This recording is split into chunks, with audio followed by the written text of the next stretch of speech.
Hello and welcome. I'm Zach Snyder, and along with Matt Snyder, we're the hosts of the D3 Datacast. We're a show primarily focused on Division III men's basketball all season long, though we try to keep the discussion going through the offseason as well.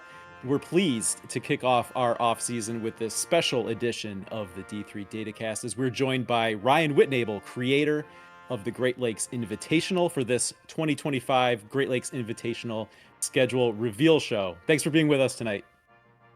Guys, appreciate it. I know it's April and we just left Fort Wayne a couple weeks ago, but excited to be talking hoops again tonight. The Great Lakes Invitational has earned the reputation as one of the best events on the Division III basketball calendar, and the 2025 event is no exception. This one will be hosted by Washington and Jefferson, who will be joined in the field by Carthage, Case Western Reserve, Marietta, Mary Washington, Maryville, Trine, and Trinity of Texas. All told, it's 8 top programs playing 8 games over the course of 2 games, Friday, November 21st and Saturday, November 22, 2025. Ryan, this is the first GLI hosted in Pennsylvania. This will be the 4th state to host a GLI. Tell us about taking the event to Washington and Jefferson. Yeah, no, it was time, right? We've had a lot of events in Michigan and Ohio and Indiana over the last couple of years, and people forget there's some great Region 7 basketball that's also played in Pennsylvania. So you mentioned first event in Pennsylvania. It's also the first event hosted by the President's Athletic Conference. And you look at Washington and Jefferson's program here over the years, and certainly what they did last year, and what they bring back. I think Washington and Jefferson's a great place to really put this event next year, and really excited about the field again.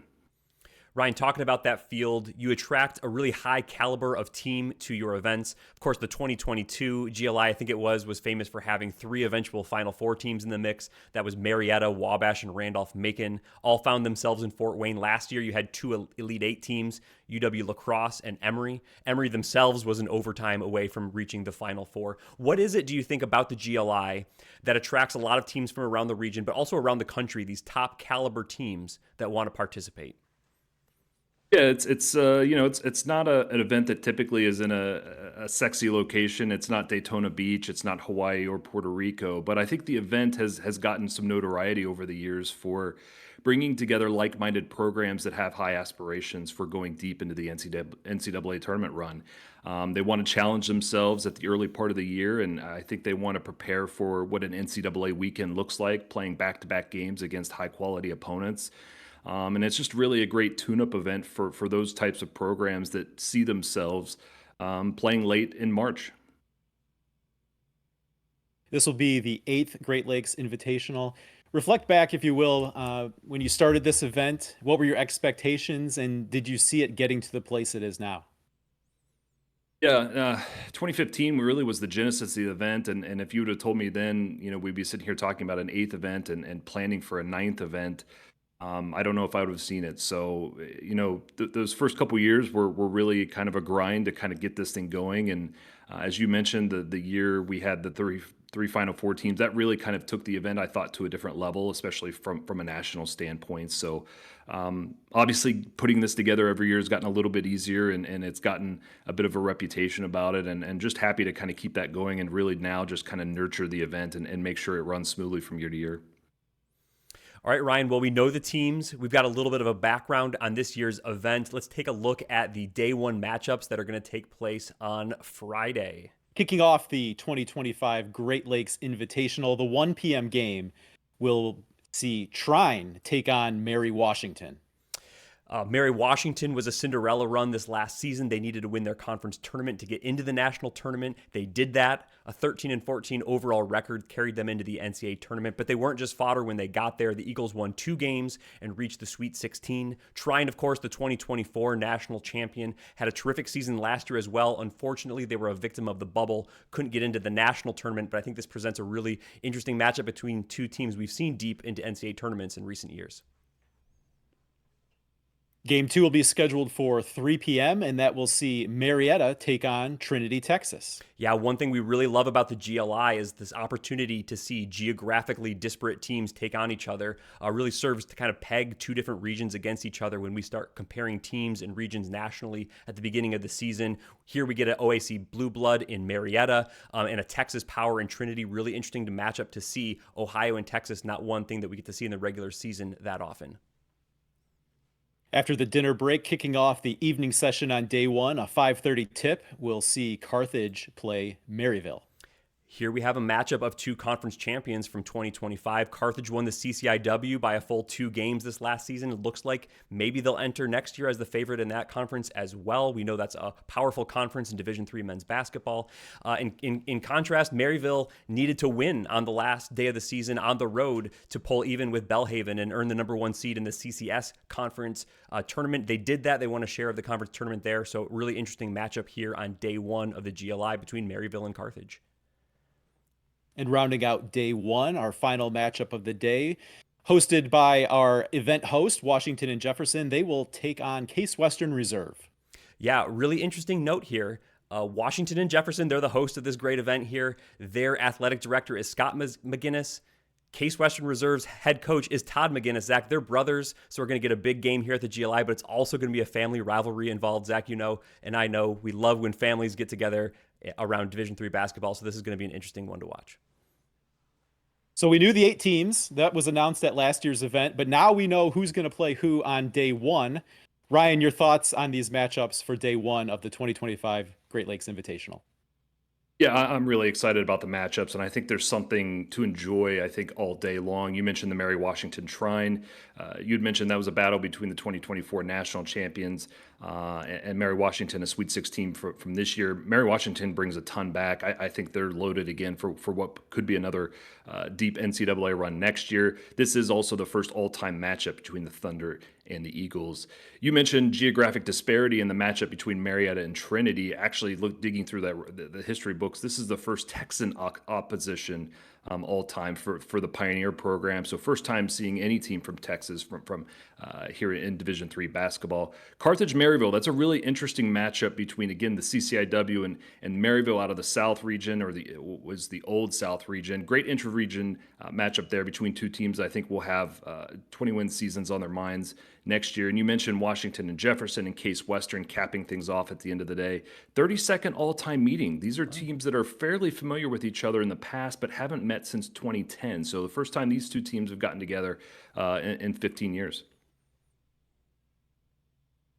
Let's take a look at our matchups for day 2. Day 2, Saturday, November 22nd.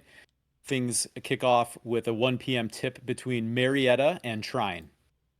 Yeah, both programs here, Marietta and Trine, I think we've already mentioned they've taken trips to Fort Wayne in the last 4 seasons, but both have faced some significant roster turnover, I think, coming into this year. John Vanderwall of Marietta, Brooks Miller of Trine, both highly regarded coaches. I think they're going to have their programs going in the right direction. It's games like this, I think, that are going to send their trajectories, though, into the rest of the season. Second matchup of the day, a 3 p.m. tip on Saturday. Mary Washington will take on Carthage. Yeah, something we've kind of already talked about here. In an event with so many good teams, I think maybe none have a Sweet 16 preview feel as much as this one does. We talked about Mary Washington's run last year into that very round. They look like a team that could make a deep run this year with what they have a chance to return on their roster, what it looks like. It's always tough to predict these things this early in the season, but we both think both teams have a chance to be maybe competitive or favorites in their respective conferences, return a lot back from rosters that ended up being very successful this year. So Mary Washington Carthage, that's going to be one of the games to watch, I think, in all of Division III in this early season schedule. The evening session gets started at 5:30 p.m. Trinity, Texas takes on Case Western Reserve. Yeah, this will be Trinity's second opportunity here at the GLI to take on a big-name Ohio program, Case Western Reserve on the second night. Both programs, I think, come in with high expectations, but both will have a lot of unknowns this season. Trinity, of course, will be replacing head coach Jimmy Smith. He just accepted a position as an associate head coach, I think, at Division I Stephen F. Austin. Trinity's won 20 or more games every season coming out of the pandemic. So that's a program that he has on the right track, and they're always expecting to be in kind of that mix regionally and Region 10 there. We already mentioned Todd McGinnis, head coach of Case Western Reserve. He's also done a great job in turning that program around. They're a national power. They didn't have the year they wanted to last year, but I think they have high expectations now at Case Western Reserve. So expect big things from both of these programs. Again, a matchup like this is going to let us know maybe where these programs are headed in the 2025-2026 season. And the event finale scheduled for a 7:30 p.m. tip on Saturday, November 22. Maryville takes on the host, Washington and Jefferson. Yeah, to me, I mean, I think two teams may be looking to be in similar positions next year. Conferences that they want to be competitive in. I know Maryville is going to want to try to repeat their CCS championship. Washington and Jefferson, they were in the President's Athletic Conference tournament championship game. I think they just came up short against Chatham there last year. So both these programs like games like this, like events like this, to get good non-conference games on their slate. They're maybe not going to have quite the opportunity to do that in conference, but I think both these teams have their sights on this next season as seasons which they can continue to be competitive, make tournament pushes, make pushes in their conference standings in a matchup against maybe another kind of similar-ish program from a different part of the country. I think would be big for them at this time of year. So that wraps up day 2. Ryan, your thoughts on day 2 and maybe this 2025 event as a whole? Yeah, you mentioned Marietta Trine. Surprisingly, the first all-time meeting between these Region 7 giants. I think if you were to put a list of Region 7 teams maybe over the last 10, 15 years that have kind of been at the top and kind of carried the banner for the region, it's been Marietta and Trine. So it'd be really great to get those programs together for the first time. You mentioned Mary Washington and Carthage. Some people I think maybe have circled this one to be maybe the matchup of the event. Both teams, as you mentioned, with huge aspirations next year of winning their conference, and not just that, but making deep NCAA runs. This will be a great early marker, I think, for both programs to kind of put down a bit of a marker in terms of announcing themselves to the top 25. Trinity Case, just the second all-time meeting between the Tigers in Texas and in the UAA, as we all know, and it's not enough that we get these Texas schools playing the UAA schools. So really exciting matchup there. And then finally, W&J and Maryville. I think part of hosting this event for Washington and Jefferson is a chance to put themselves on a national stage. I think they believe they've got a program that can make some noise next year. As you mentioned, getting themselves into a matchup with Maryville, a similar-minded school from a similar conference, I think that's a great opportunity for both of those schools to really get some national attention with the finale in this event. Well, it's an outstanding field as we've come to expect from a Great Lakes Invitational. We should be in for 2 great days of basketball, as we are every year at the Great Lakes Invitational. 2 ways to stay tuned for more information as we get closer to the event. We have a landing page at d3datacast.com/GLI where we will keep that up to date with any additional event information. But if you're more of a social media person, there's a Twitter X account that Ryan runs at Great Lakes INVT, specific to this great event. Stay tuned there, and we look forward to not only for the games, but the announcement that comes for the 2026 event once we get there to Washington, Pennsylvania next November. Yeah, as you mentioned, work is already going on for the 2026 event. A location has been secured. We've got a lot of the field already secured as well, and the opening process of beginning the artwork and the logo for the 2026 event as well. So really excited to unveil that and keep this event going as we approach year 9, and certainly conversations already underway for our 10th anniversary event in 2027. Well, we're looking forward to it. And to our viewers, we thank you for tuning in for this exciting event. Whether you're going to join us in person at Washington Jefferson next November or watching from a stream at home, tune in because we're in for some great basketball.